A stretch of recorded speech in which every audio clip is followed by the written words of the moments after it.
La resistencia republicana ha frustrado los intentos de Franco de conquistar Madrid con ataques frontales a través de la Casa de Campo o los Carabancheles, lo que obliga a nuevas batallas en torno a la ciudad. Los combates de la carretera de La Coruña pretendían aislar Madrid por el oeste. En el Jarama se intentaba cortar las comunicaciones con Valencia. Ninguna de las dos logró su objetivo. En febrero de 1937, mientras se suceden los combates del Jarama, el cuartel general de Franco considera la posibilidad de lanzar otro ataque por el noroeste de la capital. Sus líneas maestras son las siguientes: avance por la carretera de Zaragoza a Madrid para romper el frente en dirección a Guadalajara, rápida ofensiva motorizada hasta Alcalá de Henares y caída sobre la retaguardia de las fuerzas republicanas que luchan en el Jarama. De este modo, se espera cerrar el cerco de Madrid y acabar con la resistencia de sus defensores. El mando de las tropas expedicionarias italianas, orgulloso de su victoria en Málaga, acaricia la idea de desarrollar una acción rápida y espectacular que acelere el fin de la guerra y acreciente el prestigio de Mussolini y de su régimen. En este sentido, se ofrece a Franco para ejecutar la maniobra prevista en Guadalajara. Pero Franco no está dispuesto a que tropas extranjeras protagonicen una batalla que puede ser clave para la caída de Madrid y el término de la guerra. Además, Franco prefiere, antes de una guerra relámpago, la ocupación lenta y sistemática del territorio, con tiempo para realizar la limpieza que permita garantizar la seguridad política de las zonas conquistadas. Tras la entrevista mantenida en Salamanca el 13 de febrero con el coronel Emilio Faldella, jefe del Estado Mayor de las tropas musolinianas en España, Franco acepta, aunque con reticencias, el protagonismo de los italianos. La decisión se toma al concluir la batalla del Jarama, sin que las tropas franquistas hayan podido cortar la carretera de Valencia.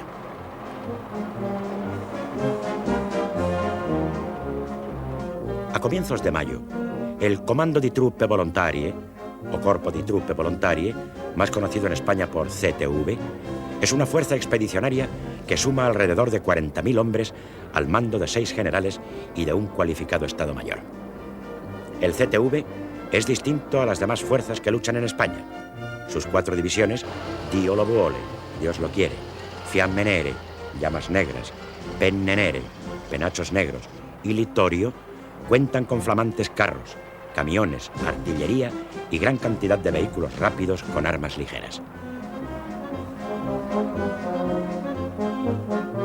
Apoyan dichas divisiones una considerable aviación y todo el conjunto de tropas y servicios de un cuerpo de ejército bien dotado.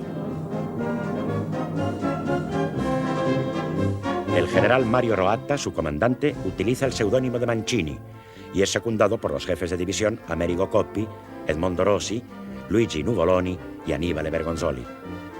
Como en Málaga, la brillante apariencia del CTV oculta la realidad.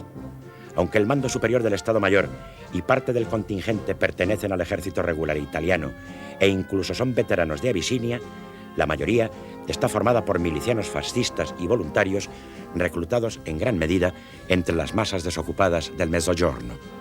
La fuerza italiana tiene escasa cohesión, aunque su moral es elevada tras el éxito malagueño.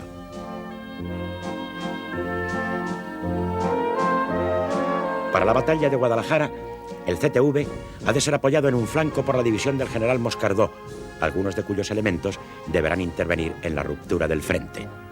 El primer objetivo es una débil línea republicana cubierta por 10.000 hombres de la 12 División que manda el teniente coronel Lacalle. La batalla está bien planeada. 2 divisiones italianas en vanguardia, seguidas por otras 2 en reserva, deben hundir el frente unos kilómetros antes de la capital alcarreña. A continuación, una columna motorizada tendrá que marchar hacia Guadalajara y Alcalá de Henares hasta coger por la espalda a los republicanos recién salidos de la batalla del Jarama. En este momento, atacarán los soldados de Moscardó parapetados en la orilla izquierda del río. En solo 5 días, los efectivos republicanos del Jarama habrían sido atrapados entre 2 fuegos y cortada la carretera de Valencia. La maniobra, inspirada en las campañas italianas de África, es una manifestación de la guerra relámpago de Mussolini. Su éxito se basa en el apoyo de la aviación y artillería y el rápido movimiento de tropas, carros y camiones. el seco terreno de la Alcarria, apenas sin carreteras, pero de onduladas lomas arcillosas, se presta a veloces despliegues.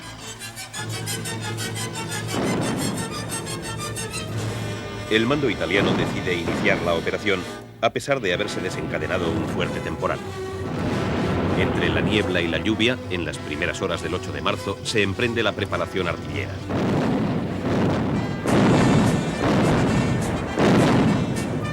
Inmediatamente la segunda división de camisas negras rompe el frente, atacando en 3 direcciones y ocupa los pueblos de Almadrones, Mirabueno y Alaminos.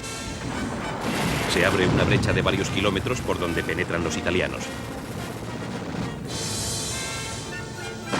El coronel Rojo comentará: el mando republicano no sabía ni dónde estaba el frente. Los italianos llegan a Ontanares y avanzan hacia Brihuega, donde entran el día 10.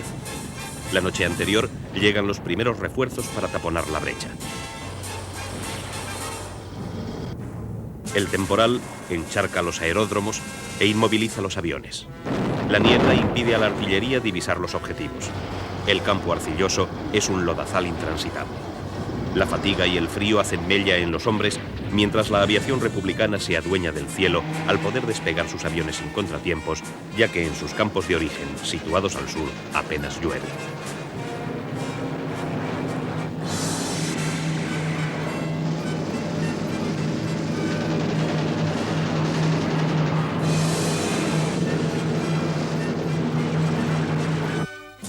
El 12 por la noche, los italianos, a pesar de su desgaste, intentan un paso de escalón. Es decir, sus divisiones de reserva pretenden relevar a la vanguardia. Pero la confusión aumenta, pues muchos hombres, agotados, abandonan las líneas sin esperar a quienes deben sustituirles. Las brigadas internacionales juegan un papel destacado en el contraataque republicano.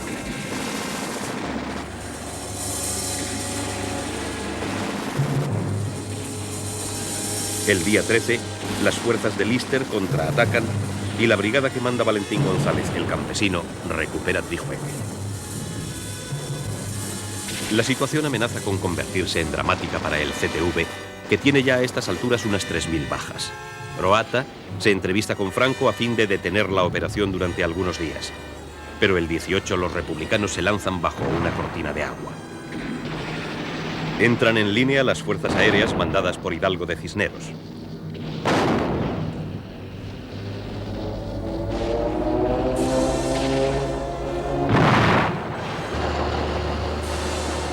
Actúan los carros y la infantería.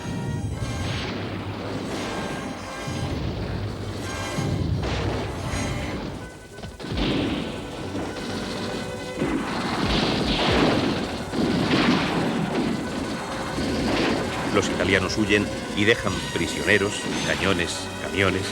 El botín es sustancioso. La propia policía militar italiana informa que cunde el pánico entre los soldados, que abandonan en masa las líneas. Brihuega es reconquistada. Villaviciosa, Masegoso, Gajanejos y otros pueblos van cayendo en poder de los republicanos. Los días 19 y 20, la infantería continúa avanzando hasta el kilómetro 95 de la carretera de Aragón. Se han hecho más de 15 kilómetros en 2 jornadas. Pero el 21, los republicanos están agotados y la batalla se detiene. Sin más reservas, Rojo no puede explotar el éxito.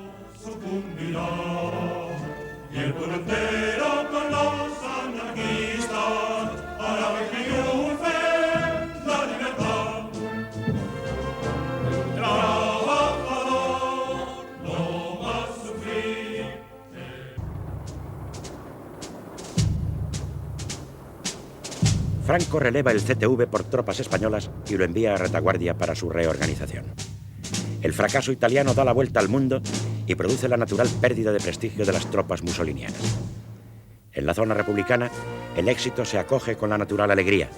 Provoca una reacción sumamente favorable a la causa de la República, vencedora en el enfrentamiento con un ejército extranjero. La victoria es explotada lógicamente por la propaganda y se logran efectos psicológicos muy importantes. El gobierno de Valencia puede reforzar sus acusaciones gracias a la copiosa documentación capturada que presenta al mundo en un libro blanco como prueba flagrante de la intervención extranjera al lado de Franco. hay general regocijo ante la humillación sufrida por las tropas musolinianas. Antonio Agraz escribe los siguientes versos. Bergonzoli, sin vergüenza, general de las derrotas, si quieres tomar trijueque con los bambinos que portas, no vengas con pelotones, hay que venir con pelotas. Paradójicamente, Bergonzoli es el único alto mando que ha tratado de contener la retirada. Incluso en la zona franquista, el descalabro provoca algazara. Las canciones fascistas reciben letras alusivas que se hacen muy populares.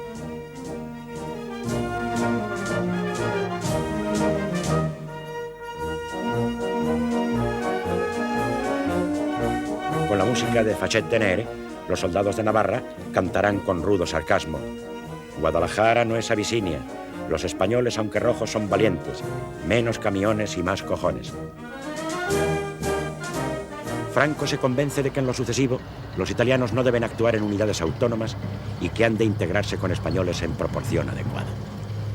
Mussolini recibe perplejo la noticia de la derrota. La propaganda fascista había exagerado los triunfos de los legionarios italianos y su heroísmo. Ahora el ridículo se hará muy duro de soportar. Italia llega a acusar a sus aliados de haber iniciado el ataque sin el suficiente apoyo. Franco, para contentar al duce, cuya ayuda material le resulta preciosa, accede a relevar de sus mandos a los generales Orgaz y Varela.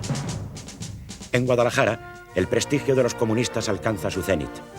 Lister, que había cimentado su fama en el ataque al Cerro de los Ángeles y la había consolidado en las duras luchas por la posesión del Pingarrón, será elevado hasta el pináculo de su gloria al ser presentado como el vencedor del orgullo fascista. El campesino comparte la fama a idéntico nivel y ambos pasan a ser los héroes oficiales del bando republicano. El Partido Comunista, cuya influencia se había acrecentado notoriamente los últimos meses, celebra en Valencia, del 5 al 8 de marzo de 1937, una reunión ampliada de su comité central, que en realidad es un congreso. Inaugurado por la popular dirigente y diputada comunista Dolores Ibarruri, pasionaria, reúne a centenares de militantes, así como a mandos del ejército. José Díaz, el antiguo obrero panadero de Sevilla, secretario general del Partido Comunista de España, analiza los 8 meses ya transcurridos de guerra y define los objetivos de esta como defensa y conquista de una república democrática y parlamentaria de nuevo tipo, con profundo contenido social. Los ministros comunistas Vicente Uribe, de Agricultura, y Jesús Hernández, de Instrucción Pública, hablan de la labor de transformaciones agrarias y de difusión cultural de sus respectivos departamentos. El catedrático Wenceslao Roces, subsecretario de Instrucción Pública, explica también la creación de los institutos para obreros y de las milicias de la cultura en los frentes. Las resoluciones de la reunión comunista, que señalaban la necesidad de contar con un ejército regular, una industria de guerra, una retaguardia en orden, contenían implícitamente una crítica, si no de las palabras de Largo Caballero, sí de la práctica de dirigir la guerra, sobre todo después de la pérdida de Málaga. Con el descalabro de Guadalajara, termina la gran batalla de Madrid. Franco desiste de tomar la capital, que deja de ser objetivo fundamental, y su estrategia se dirigirá hacia el frente del norte. La derrota de Guadalajara induce a Mussolini a realizar nuevos esfuerzos en favor de Franco. Le es necesario amortiguar las devastadoras consecuencias propagandísticas para el prestigio de las armas italianas. Guadalajara consolida la intervención del duce en España más de lo que hubiera podido hacer una victoria.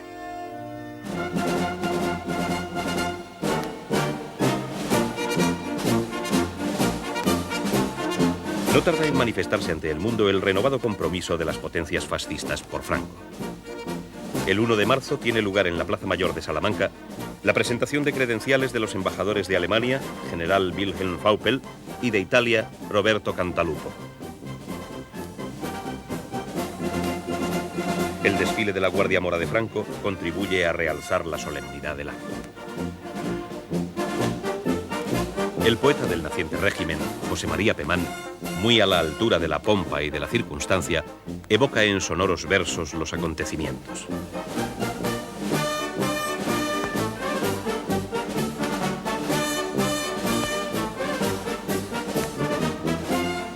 Ayer, 1 de marzo, Un mediodía de largo viento frío y nubes altas, hubo otra vez imperio en la Plaza Mayor de Salamanca.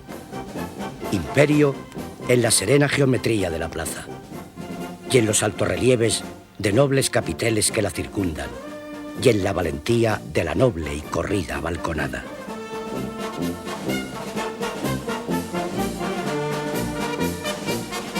Franco no tarda en recibir seguridades italo-alemanas de que el nivel de ayuda no solo se mantiene, sino que se incrementará. Un emisario español se desplaza a Berlín en busca de fusiles, ametralladoras y munición. Hitler carece de armamento para equipar a sus divisiones, pero ordena el suministro de lo solicitado. La temible Legión Cóndor, núcleo de la aviación franquista, debe permanecer a tope. Desde el 5 de mayo, el ritmo al que salen expediciones de Alemania con material bélico oscilará entre 2 y 5 al mes hasta el final de la guerra. El 25 de marzo se reanudan los suministros italianos. Tampoco cesan ya hasta que acaben las hostilidades. El renovado apoyo del Eje plantea problemas. Cómo pagar los envíos y cómo dar forma jurídico-política a unas relaciones cada vez más estrechas. Los italianos negocian acuerdos comerciales y de pagos que permiten a Franco adquirir abundante material de guerra y garantizan la independencia e integridad territorial española a través de un protocolo secreto. Los alemanes suministran la ayuda a crédito. Su idea consiste en subordinar el funcionamiento del sistema económico español a la cobertura de las necesidades de importación derivadas del rearme nazi. Los franquistas tratan de oponerse vanamente a las pretensiones alemanas. La intensificación de la ayuda de las potencias fascistas a Franco plantea problemas a la Unión Soviética.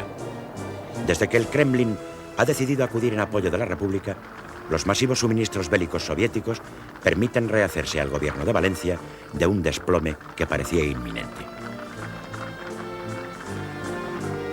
A través del embajador soviético Rosenberg, Largo Caballero hace llegar una carta en demanda de más ayuda a las autoridades soviéticas.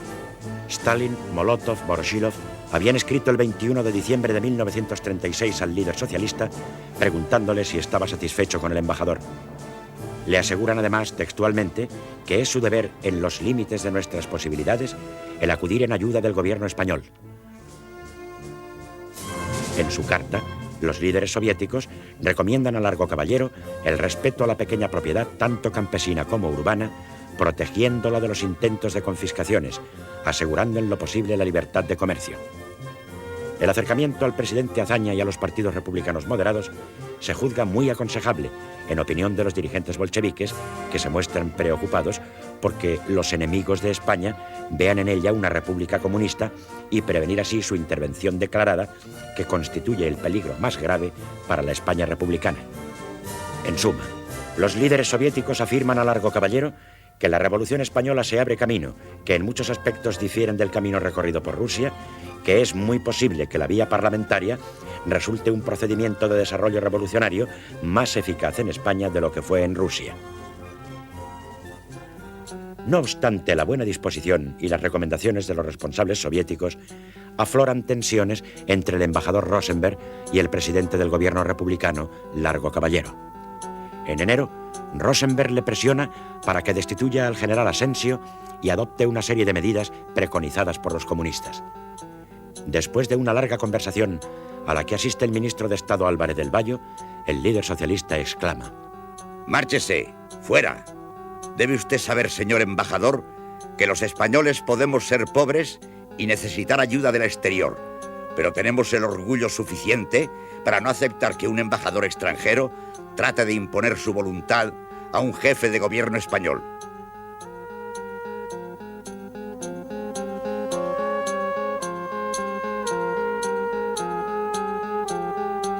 En cuanto a usted, Bayo, debería recordar que es español y ministro de Estado de la República, en vez de ponerse de acuerdo con un diplomático extranjero para ejercer presión sobre su propio jefe de gobierno.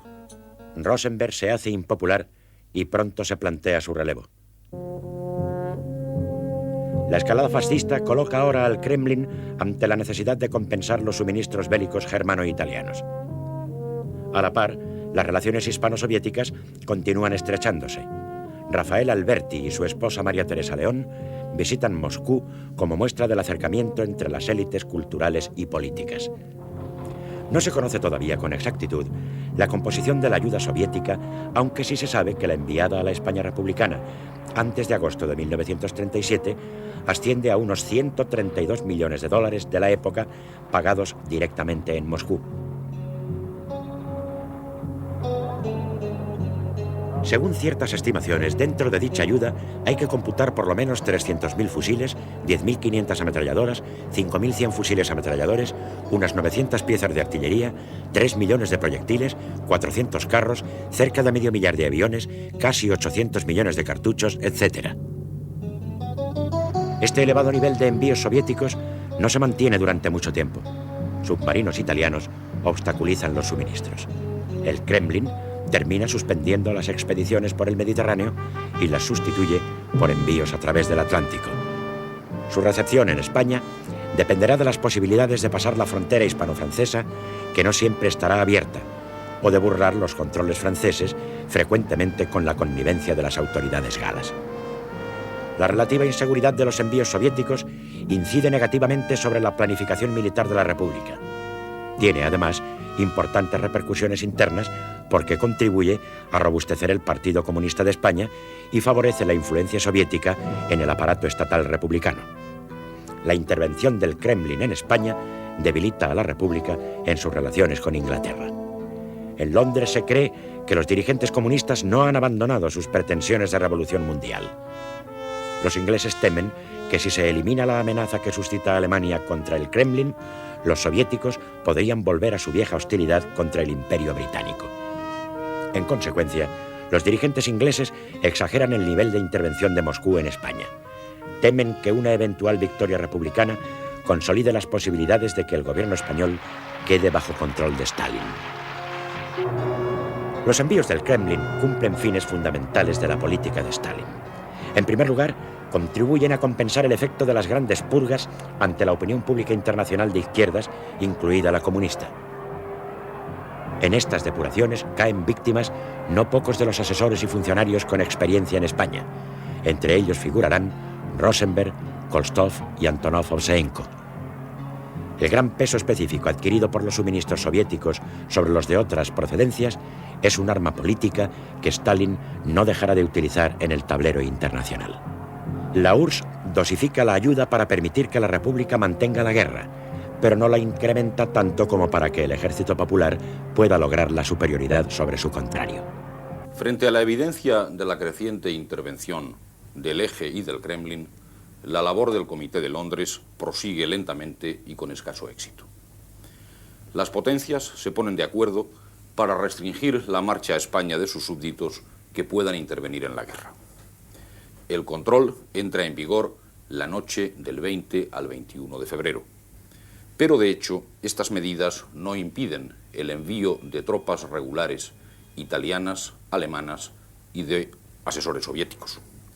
Más difícil resulta impedir la llegada de armas y municiones desde el exterior. No obstante, el 6 de marzo se crea un Consejo Internacional para administrar un segundo plan de control. Prevé 3 modalidades: marítima, de vigilancia por patrullas navales y observación terrestre. El plan parece acertado sobre el papel, pero choca con la realidad. Ni Italia ni Alemania permiten que el control sea eficaz. La no intervención favorecerá al bando franquista, que ha venido manteniendo la iniciativa en el mar. Desde finales de 1936 se han adoptado las primeras medidas de bloqueo sobre los puertos del Cantábrico por parte de las fuerzas navales de la base del Ferrol, mandadas por el contraalmirante Castro Arizcún. Las posibilidades republicanas de superar este bloqueo se ven mermadas por la falta de coordinación existente entre las fuerzas navales del Cantábrico, dependientes del gobierno de Valencia, y al mando del capitán de navío Valentín Fuentes, y la flota auxiliar de la Armada de Euskadi, cuyo jefe, Joaquín Eguía, teóricamente subordinado a Fuentes, hace caso omiso de las instrucciones de este.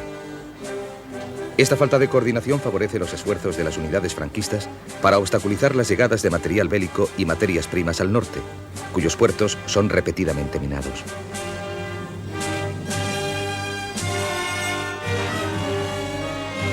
Al bloqueo se suma el crucero Canarias. Uno de sus objetivos es capturar el mercante Mar Cantábrico, cuyo rumbo han descubierto los servicios de información franquista. Procedente de México, se ha camuflado bajo el nombre de Adda. Transporta importante material bélico que pretende desembarcar en Bilbao. Mientras tanto, ha zarpado de Bayona el mercante del gobierno vasco Galdames con unos 175 pasajeros civiles. Entre ellos se encuentra el dirigente de Unió Democràtica de Cataluña, Manuel Carrasco y Formiguera, que va a representar al gobierno catalán en Euskadi. Transporta además moneda de níquel, material sanitario y correspondencia. Es escoltado por los Bous, Guipúzcoa, Vizcaya, Navarra y el pequeño Donostia.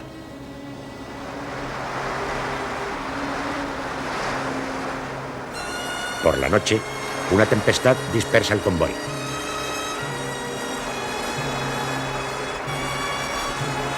Los dos últimos reencontrarán el Galdames por la mañana.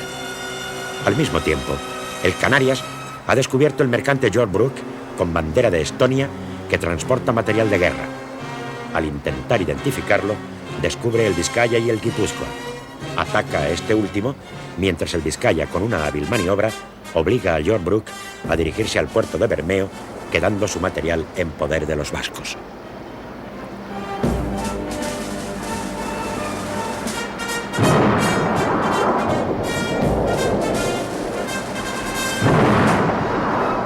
Numerosos disparos del Canarias alcanzan al Guipúzcoa. Se producen muertos y heridos. Se inicia un incendio en la nave. Sin embargo, el Bou, amparado por la artillería de costa de Punta Galea, consigue alcanzar el puerto de Bilbao. Poco después, el Canarias descubre el Galdames y los dos Bous que le dan escolta, el Nabra y el Donostia. Conmina al Galdames a que se rinda. No lo hace y es alcanzado por varios disparos que causan muertos y heridos y abren una vía de agua en las bodegas. Los dos Bous protegen el mercante disparando contra el Canarias para lograr que el Galdames pueda alcanzar la costa en poder del gobierno vasco. El Navarra, después de una larga lucha, es incendiado.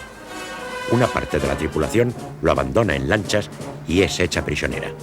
El Bou se hunde con unos 30 muertos y heridos.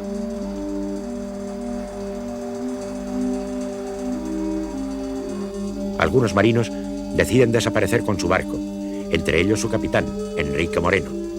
La marina vencedora reconocerá el heroísmo de aquellos marinos vascos. Ninguna de las penas de muerte impuestas a los sobrevivientes en Consejo de Guerra será ejecutada.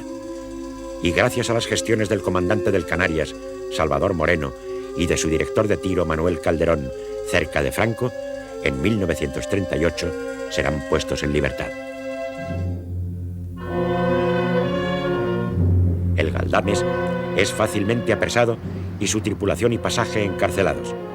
Carrasco y Formiguera y dos concejales socialistas de Irún serán posteriormente fusilados. Entretanto, el pequeño Donostia ha conseguido llegar a un puerto francés. Esta acción se denominará Batalla del Cabo Machichaco. Unos días después, el Canarias consigue descubrir y apresar el mar Cantábrico, que es conducido al puerto del Ferrol, donde se desembarca un importante material de guerra.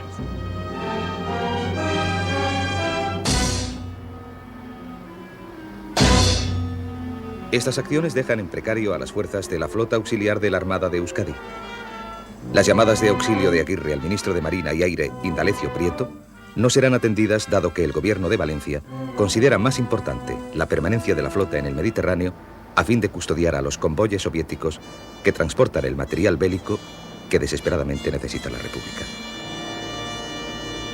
La contrapartida a estos éxitos de la flota de Franco se produce unas semanas más tarde, cuando en la mañana del 30 de abril y en el transcurso de una acción de bloqueo frente al puerto de Bilbao, el acorazado España choca contra una de las minas fondeadas por el Júpiter y se hunde a causa de la explosión.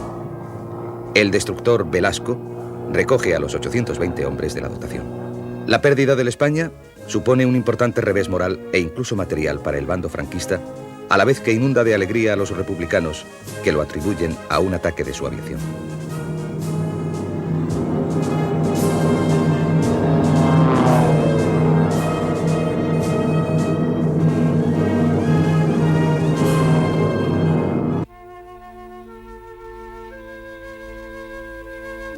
La guerra destroza el sistema económico español y en particular el funcionamiento de las instituciones financieras. Cada zona busca sus propias soluciones, pero las dos tienen algo muy importante en común. Toda la economía se subordina a las necesidades de la guerra. En una y otra se limita la retirada de los depósitos bancarios. Desaparecen de la circulación las monedas de oro y plata y se establece un control muy rígido sobre las operaciones en el exterior. El Banco de España ha quedado dividido en dos. Ambos gobiernos, el franquista y el republicano, piden continuos anticipos de dinero. Esta circunstancia, lógicamente, provoca el aumento desmesurado de la emisión de papel moneda. En la zona franquista se va a mantener la validez de los billetes emitidos con anterioridad al 18 de julio de 1936. Un problema de la mayor importancia es la financiación exterior de la guerra. Cómo pagar las cuantiosas compras de armamento y material que necesitan hacerse en otros países. La situación es muy distinta en cada bando. El gobierno de la República tiene su mejor medio de pago en el oro del Banco de España depositado en Moscú. Con la autorización de Largo Caballero como presidente del gobierno y de Negrín como ministro de Hacienda, se van vendiendo las partidas necesarias, cuyo producto en divisas se remite a un establecimiento soviético en París, el Banco Comercial para la Europa del Norte. Desde él, con gran secreto, se llevan a cabo las transferencias necesarias para situar pagos en los más diversos puntos del globo. En la zona republicana, las continuas disminuciones de sus reservas de oro, el carácter no convertible de la moneda, las dudas que existen en el mundo financiero sobre las posibilidades reales que la República tiene de imponerse a la sublevación, hacen que la peseta republicana pierda valor continuamente. Esta circunstancia no va a preocupar demasiado a Negrín, que a la inversa de Franco, que está muy preocupado por mantener el prestigio de la moneda, se va a preocupar más, o va a poner un énfasis mayor, en que no cese el flujo de importaciones que permiten a la República mantener y sostener y desarrollar el esfuerzo de guerra. El gobierno de Franco parte de una situación muy diferente, puesto que carece de oro. El material y armamento necesarios para la guerra los conseguirá en base al apoyo político de países y empresas extranjeros que simpaticen con su causa. Así, obtiene créditos flexibles y con amplias facilidades de pago que serán de vital importancia. Uno de ellos es el de la empresa petrolífera norteamericana Texaco. En el otoño de 1936, gracias a las gestiones personales de un modesto empleado de Camsa, José Antonio Álvarez Alonso, la multinacional decide enviar todo su petróleo a la zona controlada por Franco. Y cuando las necesidades desbordan la oferta de Texaco, ésta adquiere a terceros los productos que Franco necesita y les aplica los mismos beneficios crediticios y de transporte. Además, facilita gran cantidad de información sobre suministros internacionales a la zona republicana, que serán de un valor inestimable para los franquistas. Dos hombres de Texaco son claves en este apoyo: el representante de la compañía en Europa, William Brewster, y su presidente ejecutivo, Thorkild River, que tomó la decisión y la mantendrá contra viento y marea. A Franco nunca le faltarán petróleos ni gasolinas. En 1937 recibe 400.000 toneladas, en 1938 medio millón y al año siguiente 640.000 por importe total de 24 millones de dólares.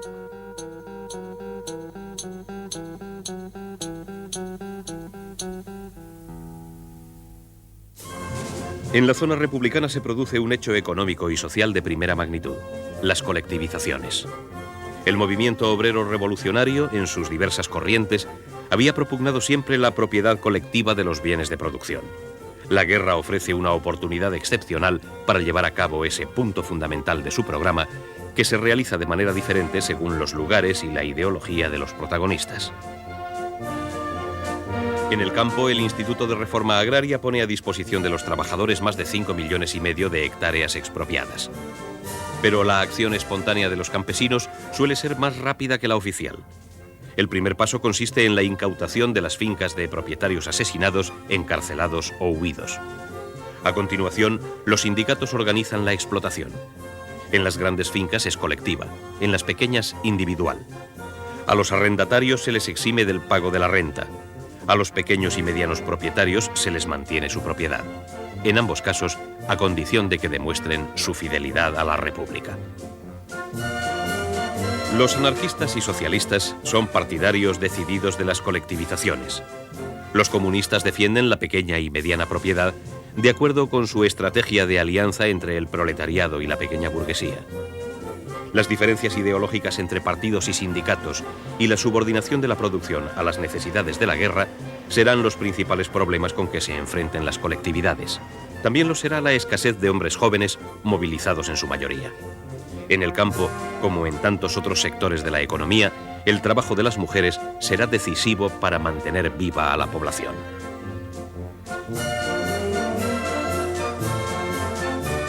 En las empresas industriales, particularmente en Cataluña, se constituyen comités obreros que dirigen las fábricas o fiscalizan la actuación de los empresarios si estos permanecen en ellas. La industria vinculada directamente a la producción de guerra y las empresas cuyos propietarios han sido declarados colaboradores de los sublevados son expropiadas. Tanto el gobierno de la Generalitat como el central intentan controlar la revolución e institucionalizarla, aunque sea reconociendo las incautaciones. En el País Vasco la situación es diferente, puesto que no ha habido revolución social. Solo se incautan empresas relacionadas con la guerra y el gobierno indemniza a sus propietarios. En cualquier caso, el objetivo principal es siempre asegurar la continuidad productiva. También en la zona franquista la economía se subordina a las necesidades de la guerra. No solo se movilizan los hombres, sino gran parte de los instrumentos de trabajo, vehículos, carros, ganado de silla, gran parte del de labor. Y en el mar, las embarcaciones de pesca y cabotaje se requisan o someten a las necesidades de la guerra.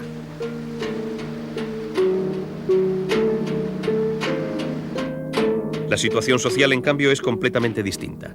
Las tierras expropiadas son devueltas a sus propietarios y poco a poco se restablecen las relaciones de producción tradicionales, siempre bajo un férreo control militar.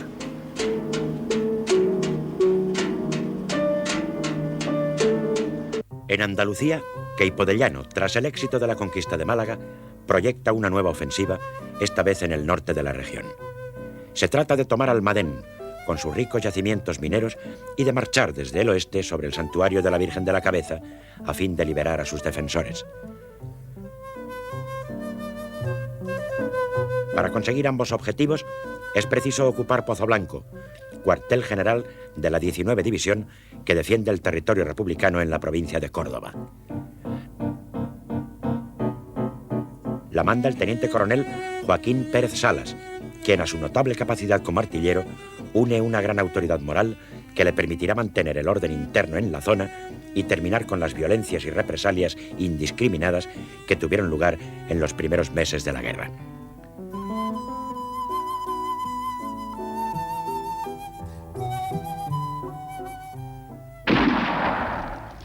La ofensiva franquista se desencadena el 6 de marzo. Sobre Pozoblanco confluyen 3 columnas procedentes de Peñarroya, Espiel y Villaharta. Tras durísimos combates en Villanueva del Duque y Alcaracejos, las fuerzas atacantes llegan a las puertas mismas de Pozoblanco, lo que aconseja evacuar a la población civil. El poeta Pedro Garfias, de la generación del 27, anima a los defensores con estos versos de combate.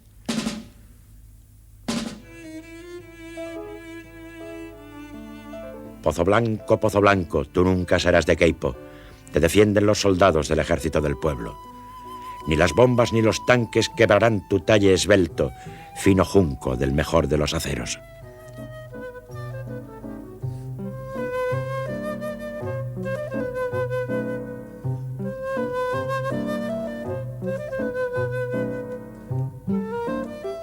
La firme decisión de resistir por parte de Pérez Salas, la presión de los comisarios políticos y, sobre todo, la llegada de tropas de refuerzo evitan la caída de Pozoblanco y del frente cordobés.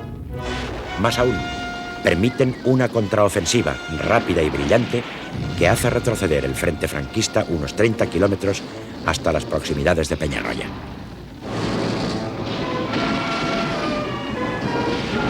Es esta una victoria republicana importante, aunque poco conocida. Demuestra el equilibrio de fuerzas a que habían llegado en la primavera de 1937 los ejércitos contendientes y la eficacia de las tropas procedentes del frente de Madrid, y por el otro lado, el escaso apoyo prestado por Franco a los proyectos de Queipo. El generalísimo no quiere que tenga éxitos de importancia para evitar que aumente el poder personal del llamado virrey de Andalucía. En el frente de Pozoblanco no habrá acciones importantes hasta fines de 1938. Pero el pueblo, atacado una y otra vez por la aviación franquista, soportará a lo largo de la guerra más de un centenar de bombardeos. Mientras tanto, en la vecina provincia de Jaén, prosiguen su heroica resistencia los guardias civiles, falangistas y elemento civil refugiados en el santuario de Santa María de la Cabeza. Enclavado en plena Sierra Morena, en un cerro de 1000 metros, ofrece excelentes características para la defensa. Anchos y fuertes muros, ventanas que más bien parecen almenas, pocas entradas fácilmente defendibles y una loma desde la cual se dominan los contornos. Los refugiados, alrededor de 1200, almacenan numerosos víveres. El 18 de agosto llegan al santuario 2 camiones con suministros diversos, tabaco y vestuario. Se hacen sucesivos acopios por los alrededores y cortijadas vecinas. Pero lo que parece un breve encierro se prolonga indefinidamente y los alimentos empiezan a escasear. El 9 de octubre, el capitán Carlos Haya lanza 600 kilos de víveres. Prosigue en su labor durante muchos días, por lo que obtiene la Cruz Laureada de San Fernando. La situación se hace cada vez más angustiosa. El capitán Santiago Cortés, jefe de los refugiados, tras deponer al comandante Eduardo Nofuentes en el mes de septiembre, se comunica con las fuerzas franquistas a través de palomas mensajeras.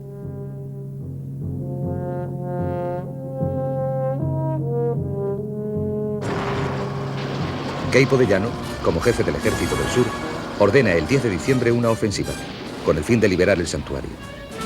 Las operaciones se emprenden el 14, ocupándose Albendín, Bujalance y Cañete de las Torres. El día 28, el capitán Cortés hace llegar un mensaje a Queipo de Llano, comunicándole que sus hombres hambrientos solo se mantienen en pie por su fuerte temple y el ánimo infundido por la proximidad de su ejército. Las tropas franquistas continúan la ofensiva. Porcuna es ocupado el 1 de enero, pero la paralización de las operaciones a poco más de 37 kilómetros del santuario frustra la ansiada liberación cuando ya se ha emprendido comunicación heliográfica con los sitiados. Sin embargo, la espera anhelante de los cercados sigue prolongándose durante meses. El 27 de abril, Cortés solicita una vez más auxilio. No lo pido por mí. Al fin y al cabo, mi vida vale poco. Pero sí por los 1200 seres inocentes que me suplican sin perder las esperanzas de liberación. Tampoco será atendido. Antes de abrir fuego, se intima por medio de altavoces a los sitiados para que se rindan, o por lo menos que dejen salir a las mujeres y a los niños en la seguridad de que nada les sucederá. Pero tales exhortaciones resultan inútiles ante los heroicos sitiados.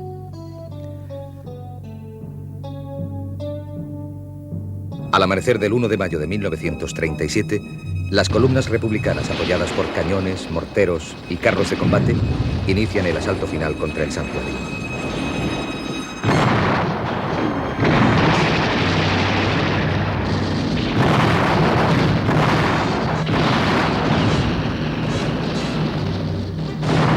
Tras la preparación artillera tiene lugar el asalto de la infantería.